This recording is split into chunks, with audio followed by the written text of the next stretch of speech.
When I met my son's fiancée, she laughed in my face. At least you don't need a mask for Halloween. You're scary enough as it is.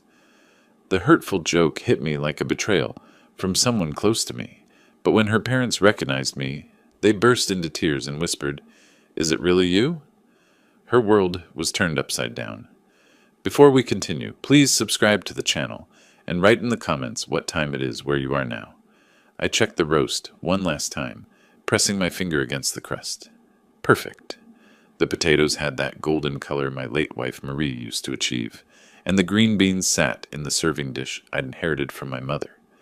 62 years of living had taught me that first impressions mattered, and I wanted Gordon's fiancé to see that his father knew how to set a proper table.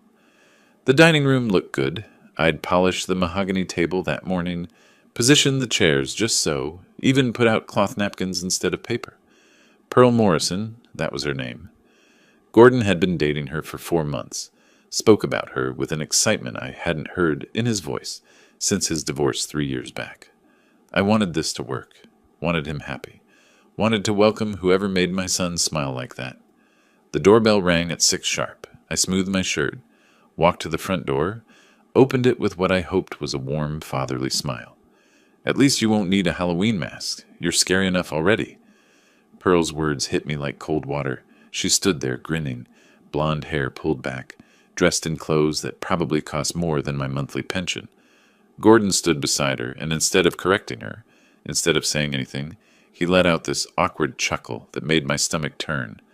My smile froze. "Come in. Dinner's ready." Pearl stepped past me, her eyes already scanning.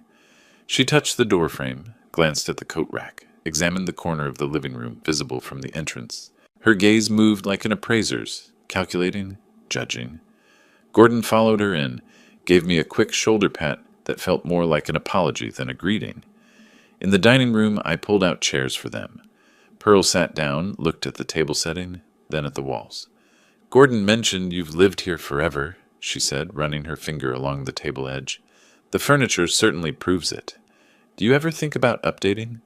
I set the roast down carefully. "I like my home the way it is." "Of course you do."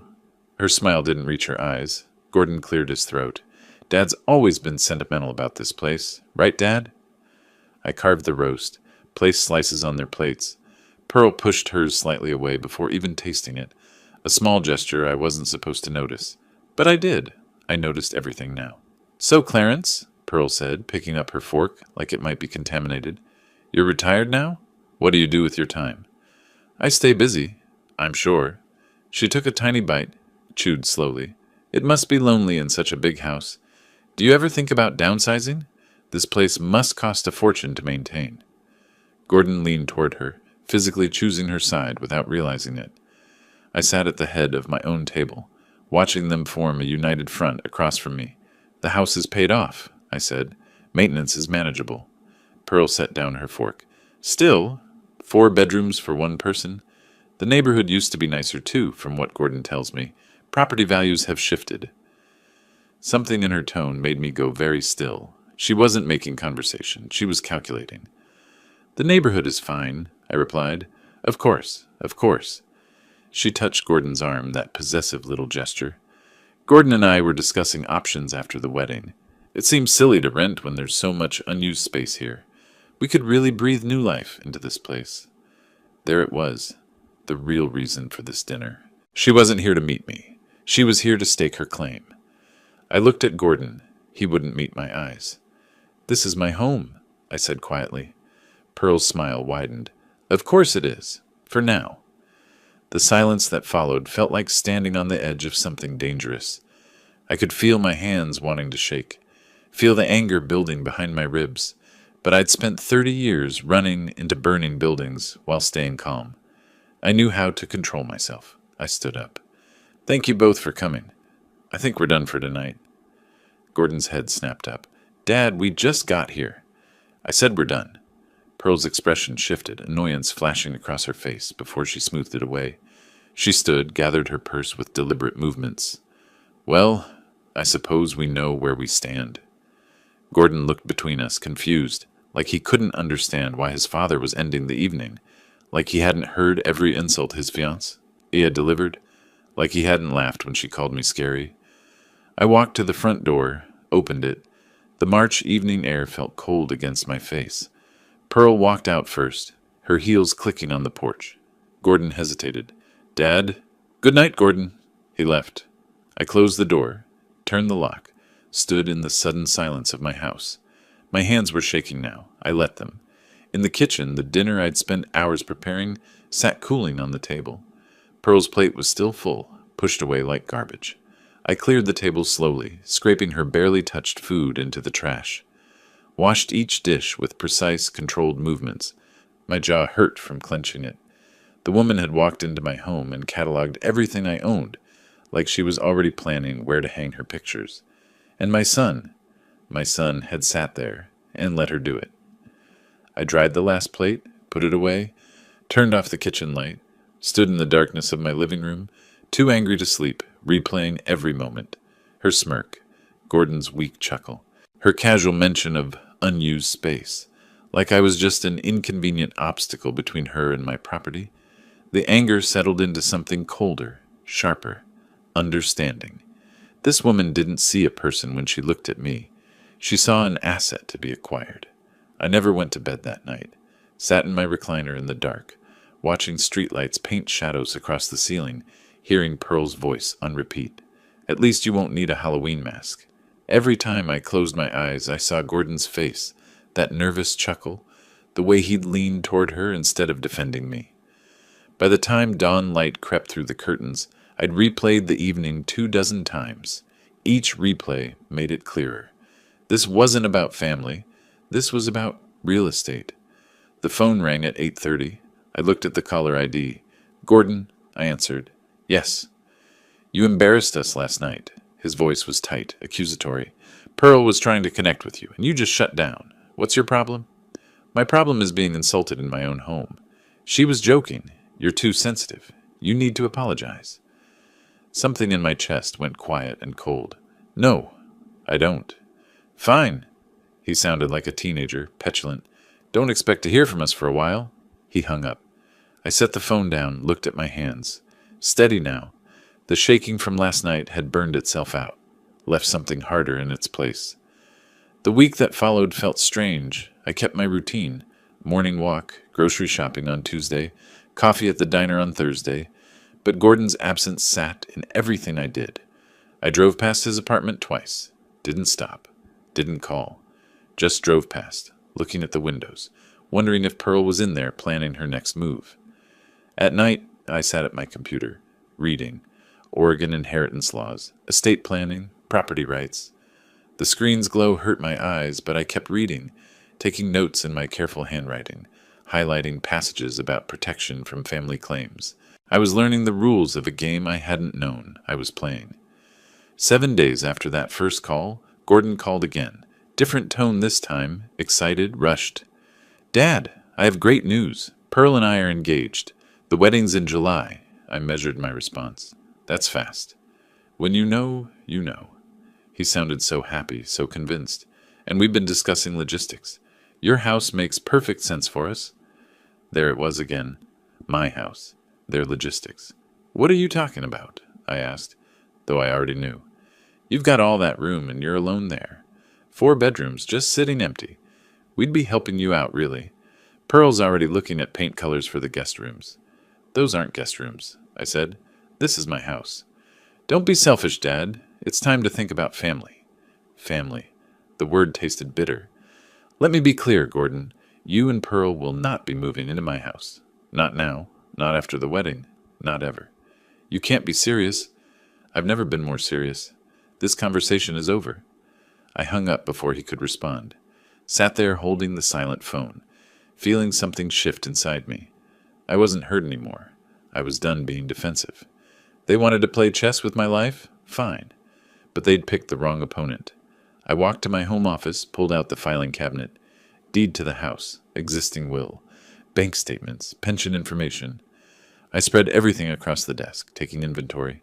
Everything I'd worked for, everything I'd built through 30 years of crawling through smoke and carrying people out of burning buildings. Everything they thought they could just claim because I was old and alone, and supposedly too weak to fight back. I picked up the phone, Called a notary service. I need someone to come to my home. Estate documents. Yes, as soon as possible. She arrived 2 days later, a professional woman in her 40s carrying a leather briefcase. I'd spent those 2 days drafting, researching, preparing. We sat at my dining room table, the same table where Pearl had insulted me, and I signed new documents. Each signature felt like drawing a line in the sand. These changes mean your estate will be handled according to these specific terms, regardless of any family expectations, the notary said, reviewing the papers. Are you certain? I'm certain. Where do I sign? After she left, I sat at my desk with a fresh notebook. Wrote down everything I knew. Pearl's background. Nothing yet, but I'd find out. Gordon's finances. Probably stretched thin if they were so eager to move into my house. Property laws. Studied. Will modifications. Completed. I crossed out options that wouldn't work. Circled strategies worth pursuing. By the time I closed the notebook, the afternoon sun was slanting through the windows. My reflection in the dark computer screen looked different. Harder. Calmer. I wasn't the confused host trying to please his son's fiancées anymore. I wasn't the father desperately hoping Gordon would defend him. I was a man who'd spent his life learning how to assess threats, formulate strategies, and execute plans under pressure. I'd pulled people from burning buildings. I'd made life or death decisions in seconds. I'd survived situations that would have broken weaker men. Pearl Morrison thought she could walk into my home, insult me, and take what was mine. She thought I'd roll over because I was old, because I was alone, because she'd convinced my son to choose her side. She was wrong. I opened the notebook again, started writing. Real plans this time, with timelines and contingencies. They wanted war? They'd get one. But it would be fought on my terms, with my rules, and they wouldn't see it coming until it was too late. The phone rang. Gordon again. I didn't answer. Let it ring until the machine picked up. His voice, muffled through the speaker, sounded frustrated. Dad, we need to talk about this. You're being unreasonable. Call me back. I erased the message without listening to the rest. There was nothing left to discuss. They'd made their move. Now I'd make mine. 3 weeks passed quietly. I kept my routines, worked in the garage organizing tools I'd already organized twice, answered calls from old colleagues, but not from Gordon. The silence from my son felt deliberate, like he was regrouping. I knew what was coming. People like Pearl didn't give up. They adjusted tactics.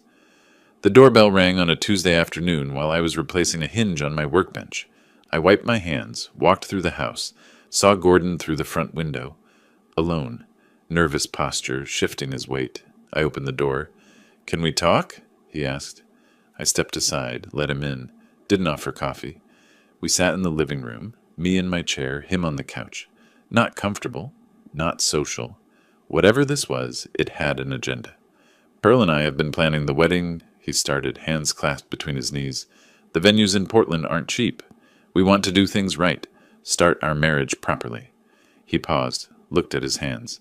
I need to borrow $15,000. There it was, clean and direct. I almost respected the approach. That's a significant amount, I said. I know, but your family. This is important. His voice picked up speed like he was working through a script. Pearl is accustomed to a certain lifestyle. Her parents would help, but they've got their own financial situation. We'll pay you back, obviously. Once we're settled. My answer's no. He blinked. What? I live on a fixed pension. That money isn't available. His jaw tightened. Come on, Dad. You could access home equity if you wanted. You just don't want to help us. I don't want to fund a wedding I'm not convinced should happen. Gordon stood up, started pacing. This is exactly what Pearl said you'd do. You're sitting in a house worth $500,000 in this market, and you won't help your only son get married? What are you saving it all for? I stayed seated, kept my voice level. It's mine. I earned it. That's reason enough. Earned it. He said it like an accusation. You worked, sure, but now you're alone here with 4 empty bedrooms, while Pearl and I are cramped in a 1-bedroom apartment, struggling to afford a decent wedding. And you won't what? Hand over my equity because your fiancé is used to a certain lifestyle? His face flushed. That's not fair. Pearl really wants to be part of this family. She's already planning our future here, She found this great designer who specializes in updating older homes while keeping their character. She's thinking long term, Dad. She's thinking about, I stood up, updating my home while I'm still living in it? Gordon froze. He'd said too much, and he knew it. She was just looking ahead, he stammered. Making plans for eventually. Eventually I'll die, and she'll redecorate. I walked to the desk drawer, pulled out the folder I'd prepared weeks ago, set it on the coffee table between us. Since we're discussing my assets, you should know I've revised my estate plan. He stared at the folder like it might bite him. When I die, this house will be sold. The proceeds go to the Portland Firefighters Benevolent Fund. His face went white. You're cutting me out of your will? I'm ensuring my property serves people who respect what it represents. People who understood what it took to earn it. This is insane. His voice cracked. You're doing this because you don't like Pearl? Because she made a bad first impression? I'm doing this because she's shown me exactly who she is, and you're too busy defending her to see it. Gordon grabbed the folder, flipped it open. Official papers, notary seals, foundation information. His hands shook. She was right about you, he said quietly. She said you'd never accept her, said you'd find ways to punish us. I walked to the front door, opened it. This conversation is over. Dad, leave, Gordon. He stood there, folder clutched in his hands, looking between me and the open door. Finally, he walked out. I watched him cross the lawn to his car. He didn't get in immediately. Instead, he leaned against the driver's door, talking. I stepped closer to the window, saw the phone pressed to his ear. No, not to his ear. On speaker, resting on the car roof. She'd been listening. The whole time. Pearl had been on that phone, hearing everything. Gordon pulled the phone down, said something into it I couldn't hear. Then he looked back at my house, and even from this distance I could see his expression. Angry, confused, hurt. He got in the car. But before he did, I caught a glimpse through his windshield. Pearl's face on the phone screen, visible for just a moment. Her expression wasn't confused or hurt. It was calculating. I closed the door, locked it, walked back to the living room, stood looking at the coffee table where the folder had been. Gordon had taken it with him. Good. Let him show Pearl every page. Let her see the notary seal, the charity's address, the lawyer's signature. Let her understand that her entire strategy had just collapsed. I returned to the garage, picked up my tools, finished the hinge repair. My hands were steady. No anger, no regret. Just the calm that comes from knowing you've made the right move at the right time. They'd wanted my house.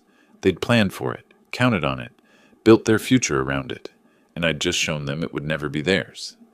The phone rang an hour later. Gordon. I didn't answer. It rang again 20 minutes after that. Still didn't answer. Let them sit with it. Let them realize I wasn't negotiating. That night, I sat at my desk and updated my notebook. Recorded the date, the conversation, Gordon's slip about the designer, Pearl listening on the phone. Evidence of their intentions. Documented and time-stamped.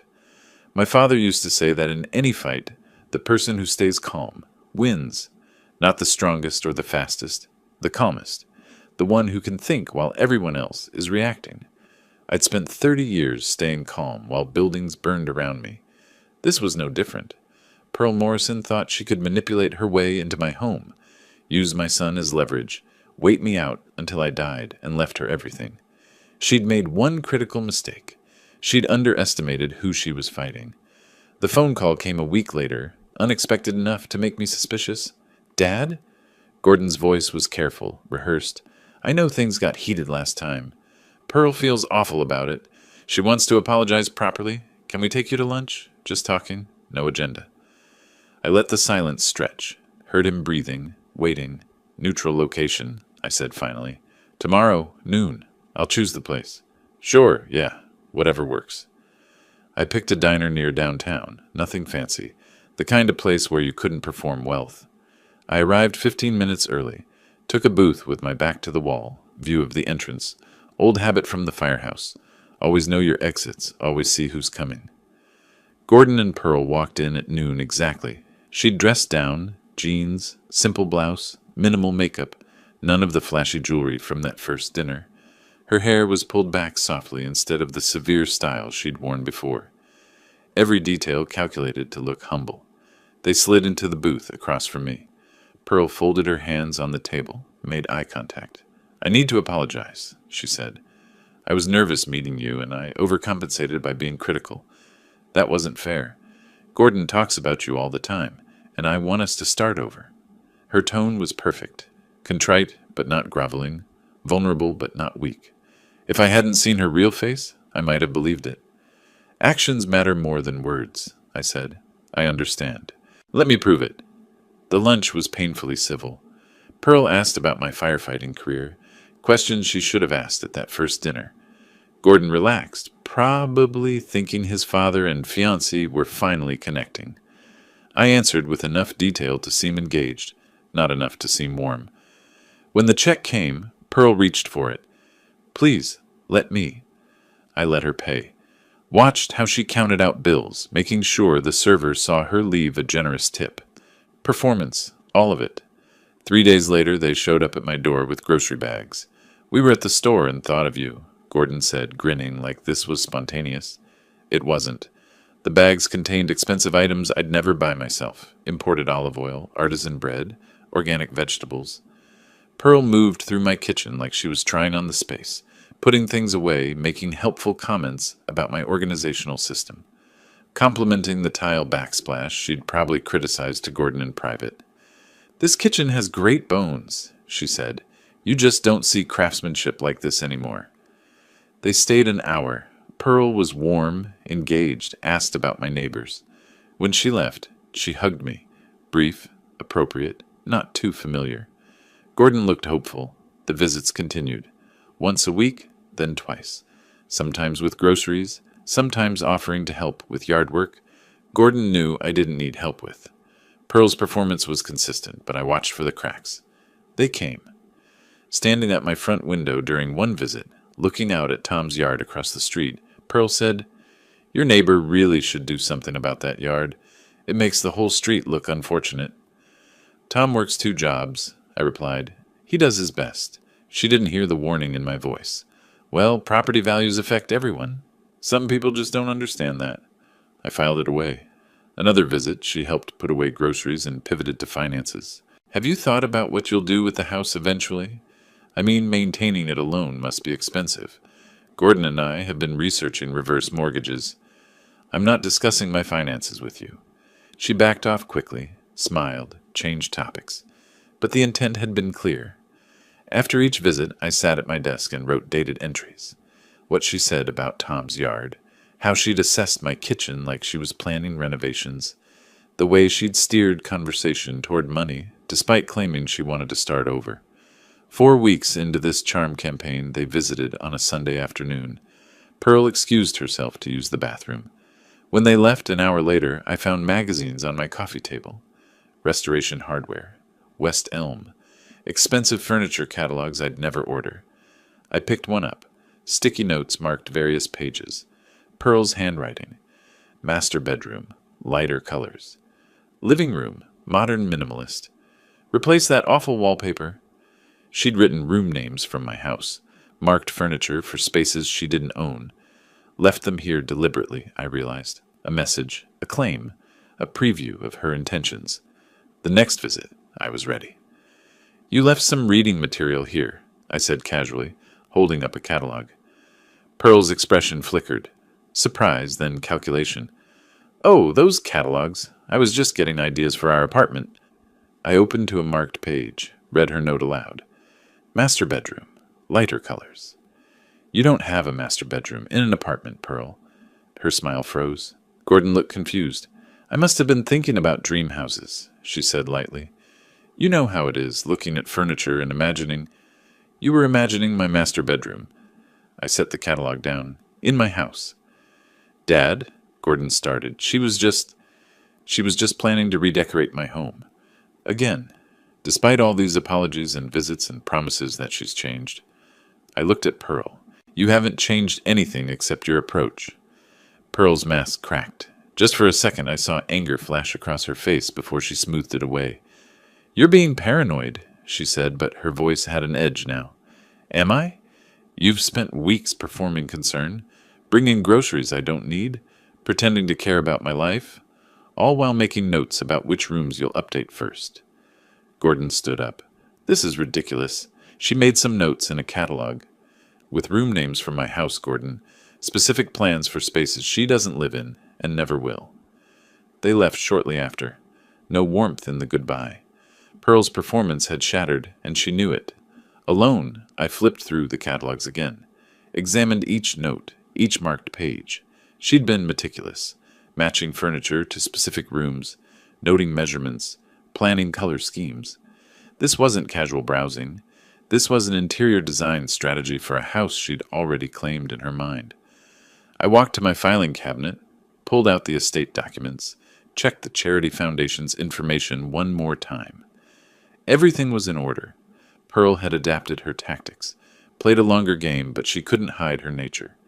The contempt for working-class neighbors, the obsession with property values, the inability to stop planning for a future in my home. She'd revealed herself repeatedly, thinking I wouldn't notice because Gordon didn't.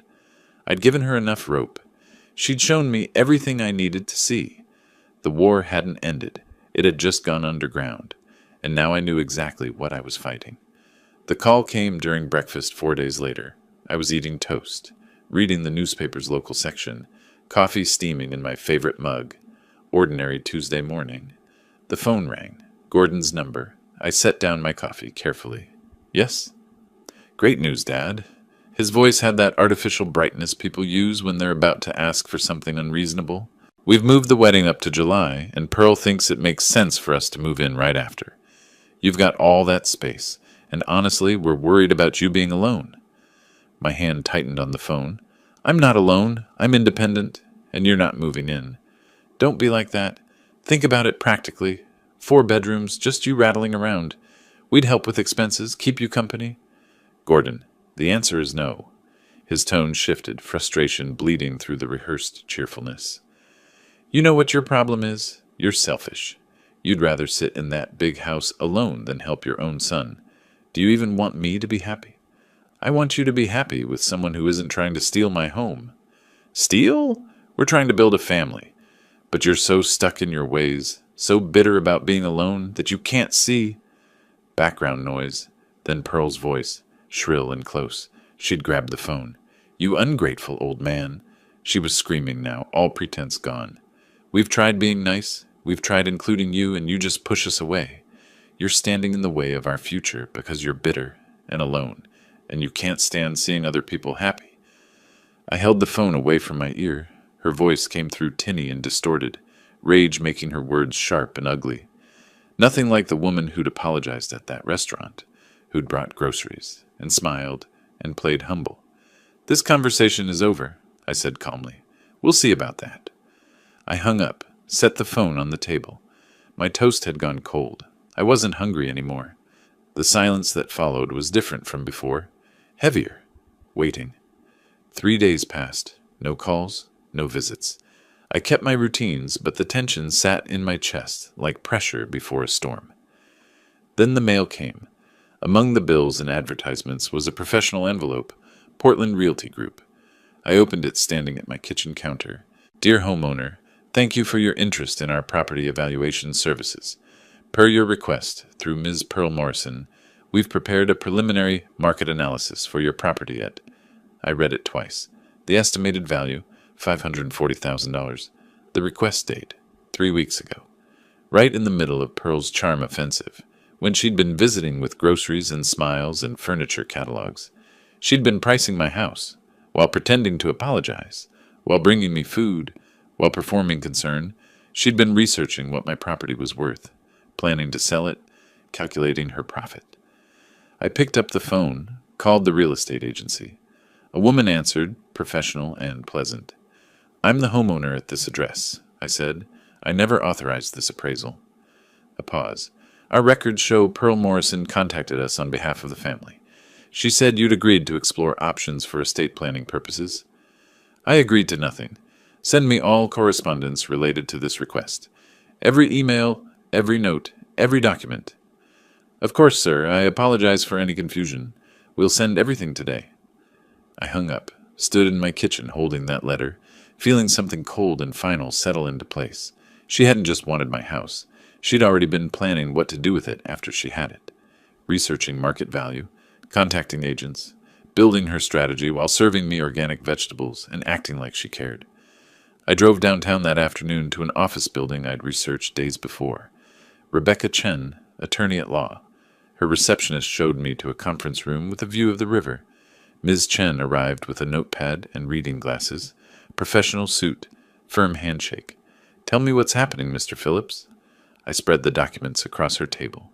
Property deed, previous will, the real estate letter, Pearl's furniture catalogs with her room notes.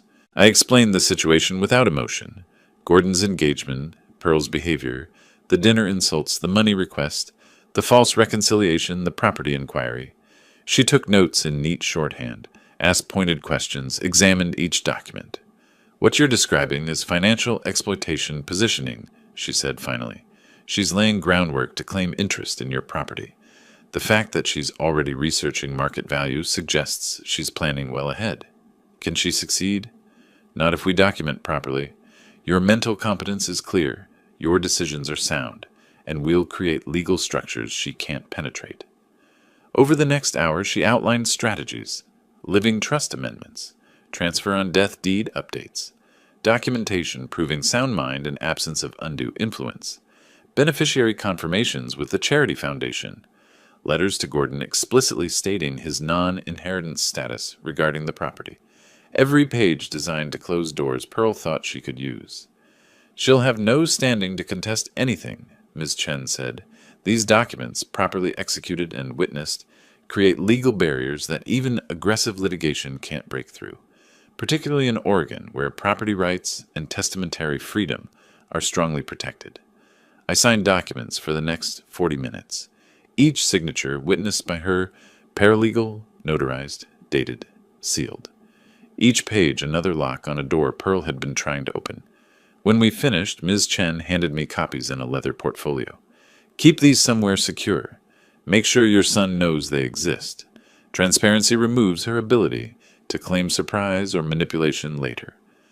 I drove home with the portfolio on my passenger seat. Back in my house, I filed the documents in my safe, kept copies in my desk, spread them across the dining room table one more time, reviewing what we'd built: irrevocable trust, transfer on death deed, updated will with mental competency affidavit, letters of intent, charity beneficiary confirmations, foundation acceptance documentation. Pearl Morrison had walked into my life 4 months ago with a plan to acquire my property. She'd insulted me, manipulated my son, performed false kindness, researched property values, made room-by-room renovation plans, and positioned herself to claim everything I'd worked for. And I'd just locked every door she'd been planning to use. My phone rang. Gordon again. I didn't answer. Let it go to voicemail, didn't bother listening to the message. Whatever he wanted to say, whatever new angle Pearl had coached him on, it didn't matter anymore. I'd built walls she couldn't climb, locked doors she couldn't open, created legal structures she couldn't penetrate. The house was mine, would always be mine, and when I died, it would serve people who understood what it took to earn it. She'd played a long game, but I'd played a better one. A week passed in careful silence. I worked in my garage, tended my small vegetable garden, had coffee at the diner with Tom from across the street, settled into the idea that my relationship with Gordon might be permanently severed. It hurt less than I expected. Maybe I'd been preparing for it longer than I realized. The phone rang on a Tuesday afternoon. Gordon's number. I almost didn't answer. "Dad," his voice sounded exhausted. "I know you're angry. I know Pearl crossed lines, but the wedding's in 3 weeks, and I can't get married with this tension." I said nothing. Let him fill the silence. Pearl's parents, Thomas and Donna, they're good people. Maybe if we all meet, we can find some understanding. "One more dinner, please. If this happens, it's in a restaurant," I said. "Neutral ground. Having them come to your home would mean something. It shows you're willing to include her family in your space. Please, Dad, let them see who you really are." I thought about it. Weighed the risk of another disaster against the slim possibility of reaching Gordon one last time before this marriage locked him in. "I'll do this dinner," I said finally. "But understand, This is the last attempt. No more negotiations, no more chances. After Saturday, we'll both know where we stand. I understand. Relief flooded his voice. Thank you for giving us this. Don't thank me yet. Truth has a way of emerging at these gatherings. We set it for Saturday evening, 6 o'clock. Gordon would bring Pearl. Her parents would arrive separately. 6 people. 1 table. Whatever happened next. After hanging up, I walked through my house, seeing it with fresh eyes. Not just my space, but the stage for whatever was coming. The dining room where Pearl had first insulted me. The living room where I'd refused to fund their wedding. The kitchen where I'd received the real estate letter. Every room told part of this story. I spent the next days preparing. Cleaned windows until they gleamed, letting summer light flood through every room. Nothing to hide. Polished the dining table, that same mahogany surface where so much had already happened. Washed the good dishes, arranged 6 place settings, planned a menu that was neither extravagant nor simple.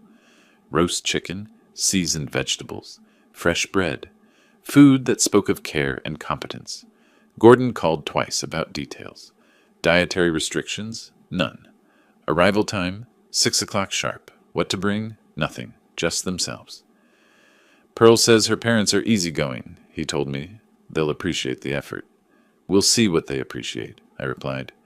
Friday evening, I trimmed the front hedges, mowed the lawn, made the house look welcoming, even though I wasn't sure I felt welcoming. But appearances mattered. If this dinner failed, it wouldn't be because I hadn't tried.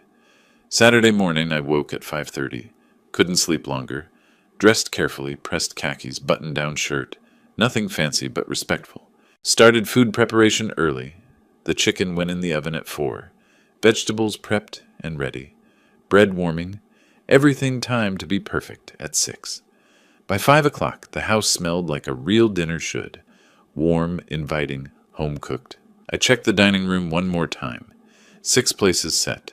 Napkins folded. Water glasses positioned. Wine ready if anyone wanted it. I stood in that dining room, hands in my pockets, looking at the prepared table. 6 chairs. 6 people who'd be sitting here in an hour, each with their own agenda, their own version of what should happen. Gordon wanted peace, wanted his father and his future wife to coexist somehow. Pearl wanted my property, wanted Gordon convinced that his father was the problem, wanted access to everything I'd built. Pearl's parents were unknowns. Gordon said they were good people, but he'd also said Pearl was wonderful when they first met. And me? I wanted truth. Wanted my son to see clearly what he was marrying. Wanted this situation resolved one way or another. The late afternoon sun came through the windows at an angle, making the polished table gleam. Everything was ready. Food cooking, table set, house clean, me dressed and prepared. I sat in my living room armchair, the same chair where I'd sat sleepless after that first disastrous dinner. Folded my hands, breathed slowly. I'd spent 30 years running into burning buildings. Learned early that fear didn't help. Panic got you killed. You assessed the situation, made your plan, executed it with calm precision. You stayed ready for anything. This was no different. Whatever walked through my door tonight, anger, manipulation, genuine reconciliation, complete breakdown, I was ready for it. I'd done everything I could. Protected my property legally, prepared my home properly, offered genuine hospitality, despite everything that had happened. The rest was up to the people who'd sit at that table. My watch showed 5:45, 15 minutes. I stood, walked to the kitchen, checked the chicken one last time. Perfect. Turned off the oven, let it rest. Moved to the front window, looked out at the street. Empty for now. The setting sun painted everything gold. My lawn, my hedges, my house. The home I'd worked 30 years to own, maintained for 3 decades since, protected with every legal tool I could find. Tonight would change something fundamental. Either Gordon would finally see what I'd been trying to show him, or we'd end whatever remained of our relationship. Either Pearl's parents would reveal something useful, or they'd be more people I had to keep at arm's length. Either way, by the time everyone left tonight, we'd all know exactly where we stood. I returned to my armchair, sat quietly, hands folded, breathing steady, ready.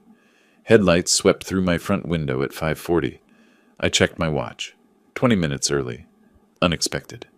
I took a breath, set down the dish towel I'd been using to wipe already clean counters, walked to the door. Gordon and Pearl stood on my porch. He held a wine bottle. She wore a cream-colored dress I hadn't seen before, and both had matching smiles that looked rehearsed in his bathroom mirror. "We know we're early," Gordon said, shifting his weight like a kid caught sneaking dessert. Pearl was ready, and I figured we could help with last-minute things. I stepped aside. "Come in." Pearl entered with her performance already running. "Clarence, the house looks absolutely lovely. You've gone to so much trouble." She touched my arm lightly as she passed, a gesture of affection that felt calculated even in its spontaneity. "It's no trouble." I took their coats, hung them in the hallway closet, accepted the wine Gordon handed me. Expensive label, probably Pearl's choice. "See?" Gordon's relief was palpable. "I told you this would be good." We moved to the kitchen. I pulled the chicken from the oven, perfectly browned, timing immaculate despite their early arrival. Gordon immediately started making himself useful, carrying serving dishes to the dining room, arranging things on the sideboard. Pearl positioned herself at the counter, found the bread basket without asking where it was, started slicing the loaf I'd left on the cutting board. "Where do you want the salad bowl?" Gordon called from the dining room, left side of the table, near the head. "Got it." Pearl opened a drawer, pulled out serving spoons like she lived here. "Third drawer. I remember from my other visits." The words landed deliberately. She wanted me to know she'd cataloged everything, remembered the layout, studied this house she intended to claim. Her eyes met mine briefly, and beneath the helpful daughter-in-law performance, I saw satisfaction. She thought she was winning. Gordon's phone buzzed. He pulled it from his pocket, grimaced at the screen. "Work! Are you kidding me? I'm sorry. I have to take this." He glanced at Pearl apologetically, then at me.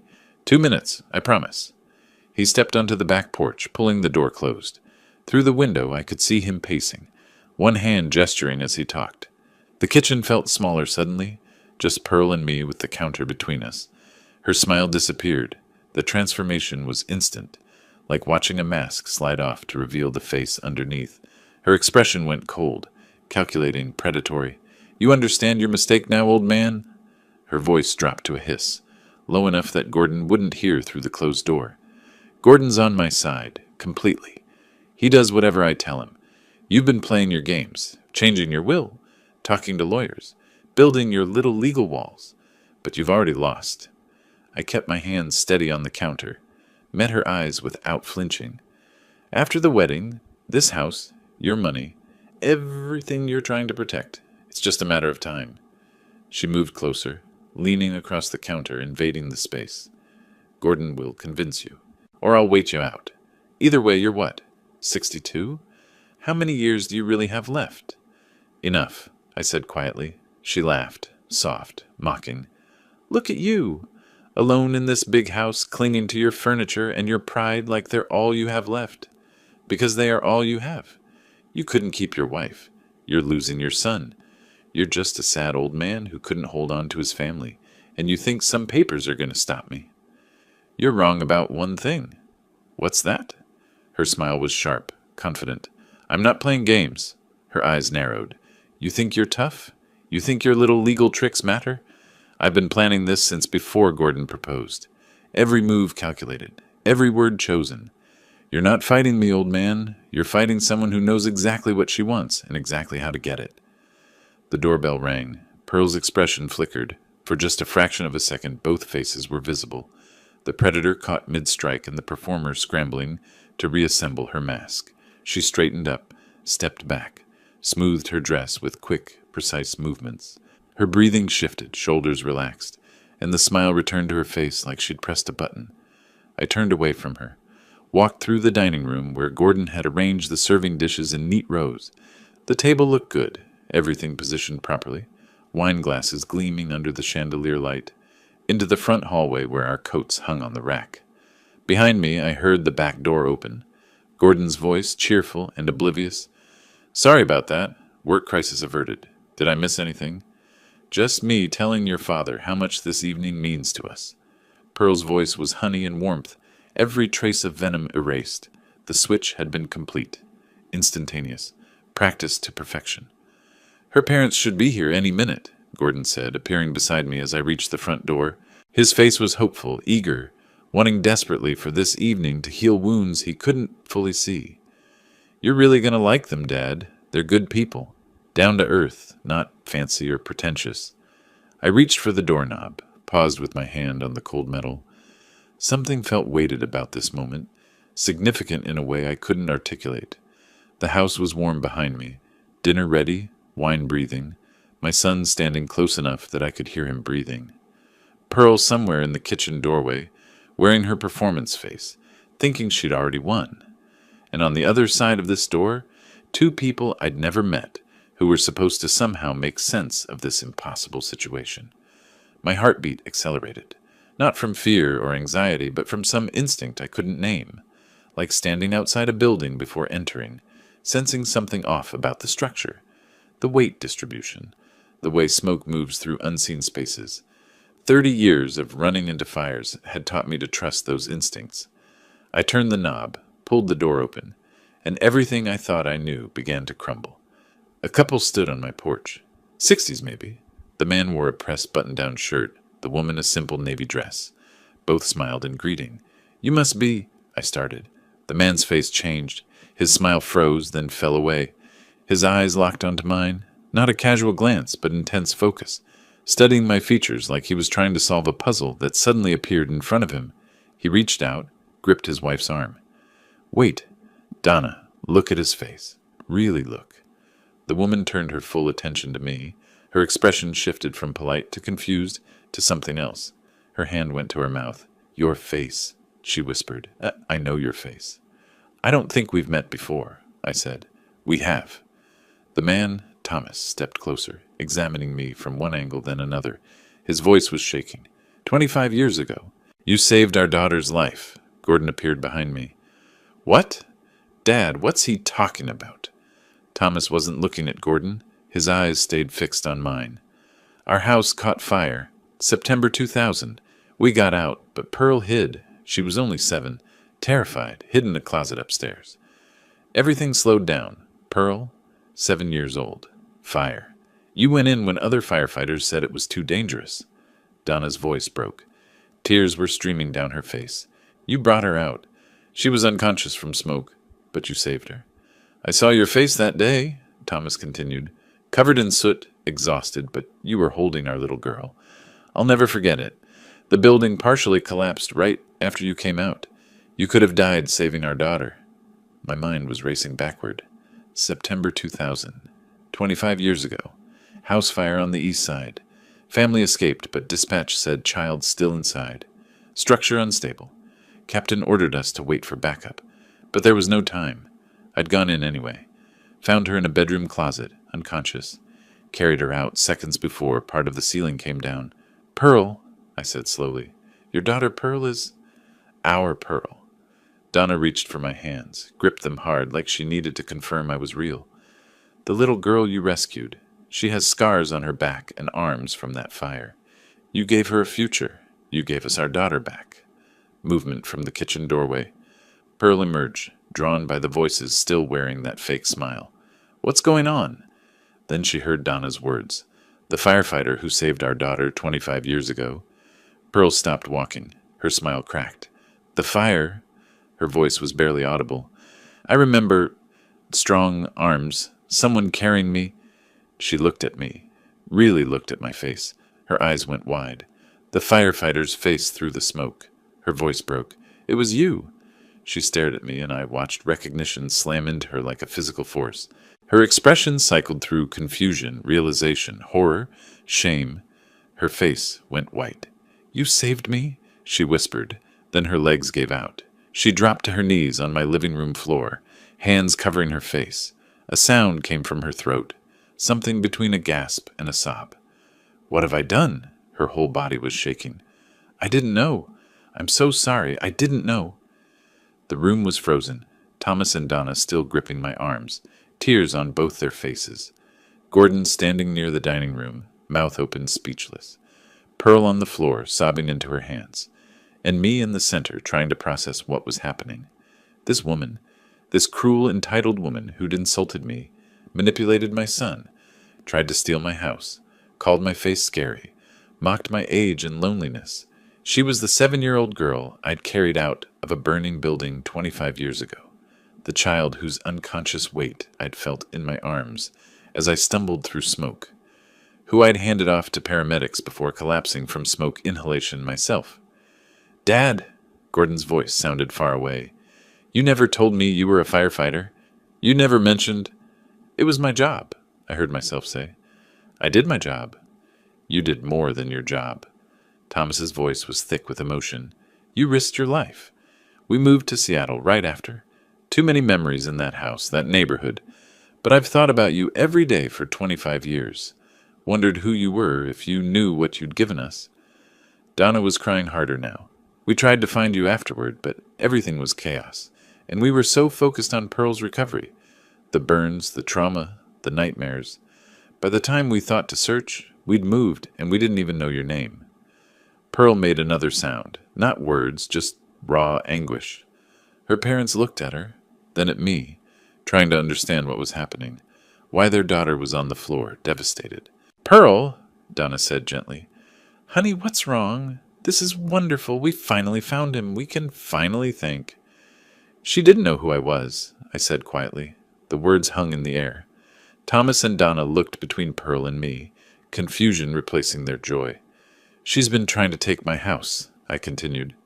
My voice sounded flat, distant, insulting me, manipulating Gordon, planning to move in after the wedding. I changed my will to protect my property, and she called me an ungrateful old man standing in the way of her future. Silence, complete silence. Pearl's sobs were the only sound. She was curled on herself now, face hidden, shoulders heaving. "The first time we met," I said, looking at Thomas and Donna, "she told me I didn't need a Halloween mask because my face was scary enough already." Donna's hand went to her throat. Thomas went pale. "I didn't know," Pearl managed through tears.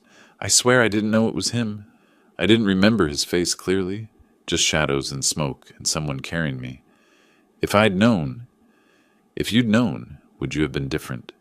The question came out harder than I intended. "Or would you have just used it differently?" She looked up at me then. Her face was destroyed, makeup running, eyes red, expression shattered, and for the first time since I'd met her, I saw something genuine. "I don't know," she whispered. "I was so angry. About the scars, about the nightmares, about being weak and scared. I spent my whole life proving I was strong, that I couldn't be hurt. And I became—" Her voice broke. "I became cruel." Gordon finally found his voice. "Dad, why didn't you ever tell me you were a firefighter?" I looked at my son, because I left that life behind when your mother got sick. And after she died, talking about the past felt like opening wounds that hadn't healed. "But you saved lives. You saved Pearl's life." "I saved a lot of lives," I said quietly. "It was my job for 30 years. I didn't know what happened to most of them afterward. Didn't know their names or their futures. Did my work and went home." Thomas was staring at me like I was something sacred. "You gave us 25 more years with our daughter. Watched her grow up, graduate, find Gordon. Every moment we've had with her. We owe you." Pearl made another broken sound. I stood there, surrounded by crying people, feeling like the ground had shifted beneath my feet. Everything I'd thought I understood about this situation had just been rewritten. The antagonist was someone I'd saved. The enemy was someone who owed me her life, and I didn't know what that changed. Character count. 5,996. Part 9. The full story. I needed to move. Standing in the hallway with everyone frozen in shock wasn't sustainable. "Let's sit down," I said, my voice cutting through the emotional static. I guided them toward the dining room. Thomas and Donna moved first, still holding each other, taking seats on one side of the table. Gordon helped Pearl up from the floor. She was shaking, unsteady, and led her to a chair across from her parents. She sat, but wouldn't look up, arms wrapped around herself like she was trying to hold her pieces together. I remained standing until everyone else was seated, then took my place at the head of the table. The food I'd prepared sat cooling on the sideboard, forgotten. None of us were thinking about dinner anymore. "Tell me what happened that night," I said to Thomas. He nodded, took a breath. September 2000. The smoke alarm woke us at 2 in the morning. By the time we got out of bed, flames were already consuming the first floor. Electrical fire, faulty wiring in the walls. His hands moved as he spoke, showing the configuration of their old house, the height of the flames. We got out through the back door, made it to the lawn. That's when we realized Pearl wasn't with us. Donna's voice broke as she continued. She'd been sleeping in her room upstairs. When the alarm went off, she panicked. Instead of coming to us, she hid. That's what 7-year-olds do when they're terrified. They hide. The firefighters arrived fast, Thomas said. Maybe 6 minutes. But the structure was already unstable. The captain was setting up, organizing the approach. We kept screaming that our daughter was inside, upstairs, but he said they had to wait for backup. The building could collapse. I remembered. Station 12, East Side. 2 a.m. call. Captain Morrison, different Morrison, no relation, had been cautious. By the book. Smart firefighting. Then one firefighter just went in. Thomas's voice shook. The captain was shouting at him not to go. Said the structure was compromised. But he went anyway. You went anyway. The memory surfaced, sharp and clear after 25 years of being buried. I'd been with Portland Fire for 7 years then. Young enough to think I was invincible, experienced enough to know better, but there was a child in that building. You disappeared into the smoke, Donna said, tears streaming down her face. We waited. It felt like hours, but was probably 3 minutes. Then you came out, coughing, covered in soot. You were carrying Pearl. She wasn't moving. I remembered the weight of her. 7 years old, unconscious, limp in my arms. The beam that fell behind me as I descended the stairs, missing me by maybe 2 feet. The captain's face when I emerged, fury and relief, fighting for dominance. The paramedics worked on her right there on the lawn, Thomas continued. You stayed until they got her breathing properly. You had burns on your arms and face. He gestured to my forearms, and I realized he could see the scars there, faded but permanent. But you wouldn't leave until you knew she'd be okay. The captain was furious with you, Donna said. But you just said, she's 7 years old. I wasn't waiting. Pearl made a sound, half sob, half gasp. Her hand went unconsciously to her shoulder blade, touching through her blouse where I knew scars lay hidden. We moved to Seattle 3 weeks later, Thomas said. Pearl was in the hospital for 2 weeks, then recovering. The house was destroyed. The insurance paid out, but we couldn't stay in that neighborhood. Too many memories, too much trauma. We tried to find you before we left, but everything was chaos, and we didn't even know your name. Just that you were the firefighter who saved our daughter. I looked at Pearl. She was curled forward, face hidden, shoulders shaking. Pearl, I said quietly, look at me. She raised her head slowly. Her face was destroyed, makeup running, eyes swollen, expression raw. Tell me why, I said. Why did you become this person? Her voice came out broken, barely audible. I've spent 25 years trying to pretend that fire didn't define me. I covered the scars with makeup and clothing. I never talked about what happened. I built this persona of someone strong and in control. Someone who couldn't be hurt. But it was fake, Donna said gently. It was all fake. Pearl's hands twisted in her lap. I was terrified people would see me as damaged. So I made myself seem untouchable. Superior. Better than everyone else. If I was the one looking down on people, they couldn't look down on me first. And in doing that, I prompted, I became cruel. The words came out like a confession. I became exactly the kind of person who shouldn't exist in the world. The kind of person I should have been grateful wasn't in my life when I was recovering. Gordon spoke for the first time since we'd sat down. Pearl, why didn't you tell me about any of this? She looked at him, fresh tears spilling, because I didn't want you to see me as broken. But I would have understood. I didn't want understanding, her voice cracked. I wanted to be seen as strong, perfect, someone who had everything together. And look what that turned me into. Look what I did to your father. The silence was heavy. I stood up. Everyone's eyes followed me. I went into that fire to save a child who deserved a chance at life, I said, my voice steady and clear. A child who was innocent and scared and needed help. I'm disappointed that child grew into someone who would treat others with cruelty and contempt. Someone who would try to take what isn't hers, who would manipulate and insult and mock. Pearl's shoulders shook harder. Donna reached across the table but didn't quite touch her daughter. But, I continued, I see genuine remorse now. Not performance. Actual understanding of what you've done. So I forgive you, Pearl. Her head snapped up, eyes wide with disbelief. However, I said, and my tone firmed, forgiveness isn't the same as trust. Respect isn't given automatically just because we share history. It has to be earned. If you want to be part of this family, you'll need to show through actions, not words, that you've changed. That the person you were at 7, the one who deserved to be saved, is someone you're willing to become again. The words hung in the air. Pearl stared at me, then slowly nodded. Unable to speak through her tears, I sat back down. The dinner I'd prepared would go uneaten tonight, but something more important than food had been served.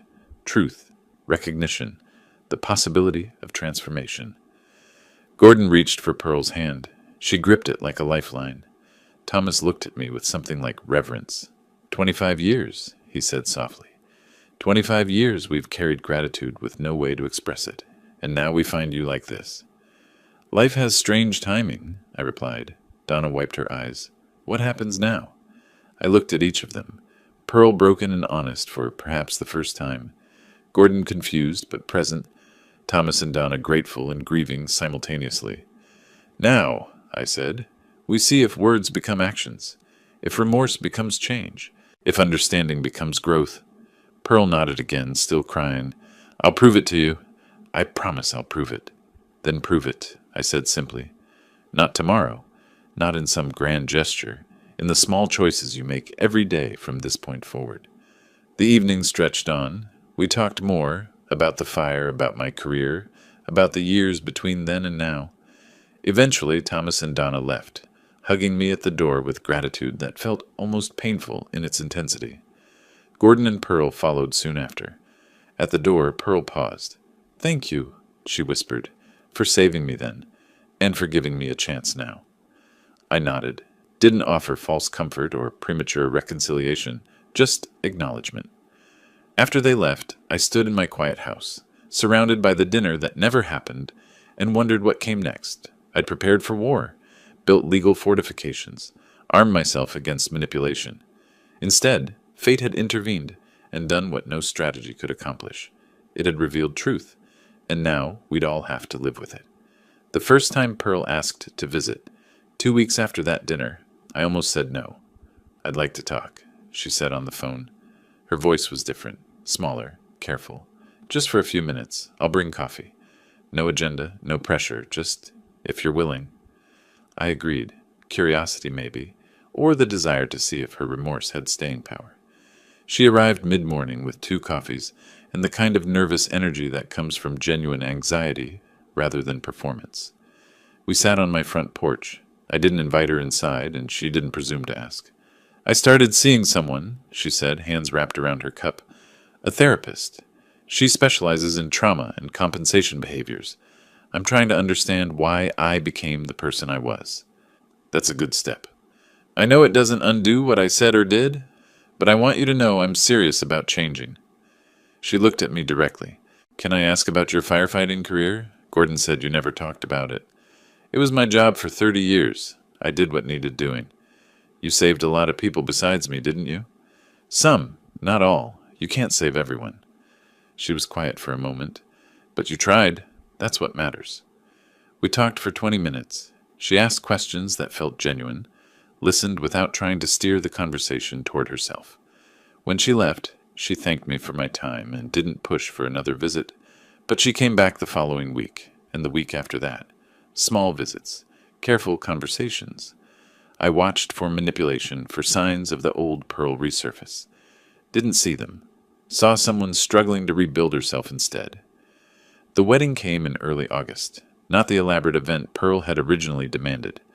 Gordon called to give me the details. Small garden venue, 30 guests, simple ceremony. Pearl insisted on keeping it small, he said. Said she wanted it to be about us, not about proving anything to anyone. I attended. Sat in the 3rd row, not front and center, but present. Watched Gordon and Pearl exchange vows. She was trembling. I could see it from where I sat. But her voice was steady. Thomas and Donna cried through the entire ceremony. The reception lasted 2 hours, felt genuine rather than performative. A week later, Gordon called with news. We signed a lease on a 2-bedroom in the Hawthorne district.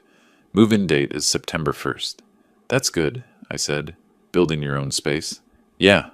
Pearl was actually the one who insisted, said we needed to start our marriage in our own place. He paused. Not your place. Our place. She was clear about that. Relief mixed with satisfaction. The boundary I'd defended had been respected, not because I'd forced it, but because they'd chosen to honor it. The letter arrived mid-August. 3 pages, handwritten in careful script. Dear Clarence, it began, I can't take back calling you scary when you open the door. I can't undo mocking your furniture, your neighborhood, your life. I can't erase trying to manipulate you into giving up what you'd earned. I can only say I'm ashamed of who I was and grateful you're giving me a chance to become someone better. You saved my life twice, once from fire and once from myself when you refused to let me continue being cruel without consequence. Thank you for both. The letter went on, apologizing specifically for each offense, expressing gratitude for each boundary I'd maintained, acknowledging that change would take time and consistent effort. I sat at my desk with that letter, considering my response. Eventually, I wrote back. Shorter, simpler. I acknowledge your efforts. Keep doing the work. Respect is earned through sustained action. I'm willing to see where this leads. I mailed it the next day. Late August brought warm evenings and the kind of peace that comes after storms pass. I sat on my front porch, watching the neighborhood settle into dusk. My house stood solid behind me, unchanged, still mine, secure. The legal documents I'd prepared sat filed in my desk drawer, necessary at the time, but no longer weapons I needed to wield. My phone rang, Gordon's name on the screen. Hey, Dad, he said. Pearl and I were thinking of trying that new Italian place downtown this weekend. Want to join us? His voice was easy, natural. No tension, no hidden agenda.